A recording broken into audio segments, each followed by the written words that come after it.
Hey folks, this is Mike, and it's an exciting day because I've gotten multiple packages I wasn't expecting to arrive today, so I don't know what they are and I haven't seen any notices, so there's no spoiler surprises. So I'm going to take you through this first one right now. We are unboxing something. I'm going to guess it's a card set.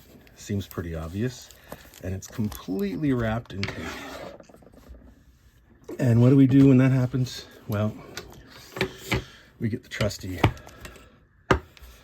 long steel ruler because it cuts better than anything else.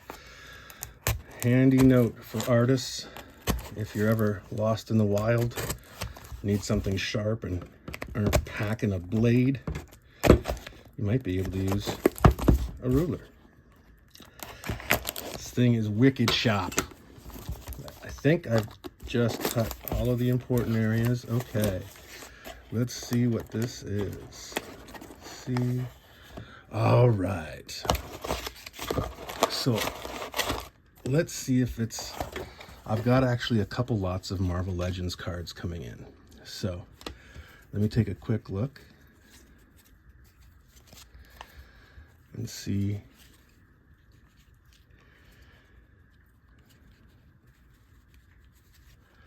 So this is the complete set of Marvel Legends. This is one of the few Marvel trading card sets from the 90s that I have never owned, and I've only ever had a few cards of. I have never seen this entire series.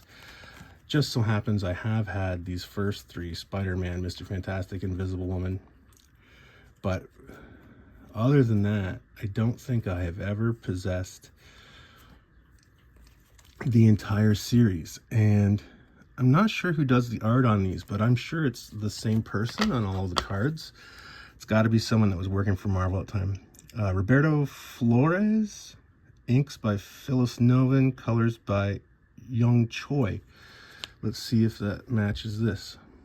Yep, Roberto Flores, Phyllis Novin, Young Choi. So I'm willing to bet. Oh, no, Gus Vasquez did this one. Gus is a great guy. I've met him in person. We both worked on the Deadpool Core Rank and Foul one-shot. Gus did some art. I did some writing.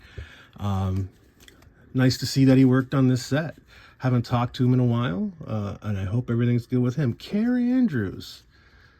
Didn't recognize that as a Carrie Andrews art at first. So, okay, it's not all the same person, but it's all generally a slightly animated style for most of them.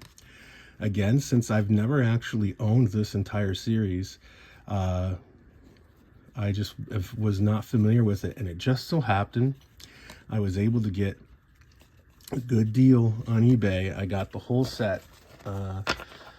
Mint. These look great. Packing was great. And very happy with this. I can't wait to go through all this, look through it later. I do have another mixed lot that has some Marvel Legends cards in it coming in, and those I will make available. Now, this is clearly, I wanted to say Garth Ennis. That's the writer. Steve Dillon, yeah. Steve Dillon, pencils and inks on that Punisher. One of the great Punisher runs with Garth Ennis and Steve Dillon. So this is kind of a unique set. It came later in the 90s. I don't even think I was aware of it when it first came out. I became aware of it later. But just something super cool that I really like. And I'm really looking forward to adding this to my collection. Building towards someday having the Uber Marvel card master set with like every series. Maybe someday. That could be attainable. I guess it depends on how long I live.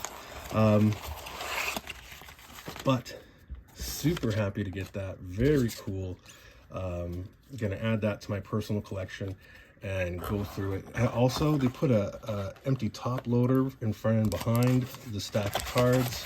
Haven't seen that exactly before, and I do approve. I think that's a great idea, especially when you got to jam some paper in here to make sure the cards don't move in shipping.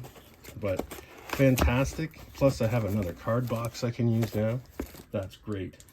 very happy with that, and I'm going to be sure to send some feedback to that eBay seller and make sure they know that I'm very happy with my purchase, which is what I suggest you always do. As you know, I always plug something from my own eBay store, and this happens to be a book available on there right now, the Dick Tracy Case Book. I'm actually going to do a more in-depth video review of this. It's probably going to be posted before this plug goes up. So if you dig Dick Tracy and you like what you see, check out the eBay store and you might be able to grab it if it's still there. But this is a collection of fan favorite adventures from 1931 to 1990. If you dig Dick Tracy, if you dig Chester Gould, the original creator, or the folks who took over after him, Max Allan Collins and Rick Fletcher, this collects a lot of their work. A lot of people aren't even aware that the comic strip continued on this long, but I've read this, and it's really interesting. It's really cool, and it goes way beyond anything that was in the Warren Beatty movie from the 90s. Anyway, if you like that, if it looks good to you, keep an eye out for the review. Probably go back and watch it because it'll already be up. And if you're lucky, you might be able to grab this on my eBay page. Where do you find my eBay page? It is linked to my creative site, which is at mikegagno.ca. You can find the link in the description. Thank you for watching, and have a great day.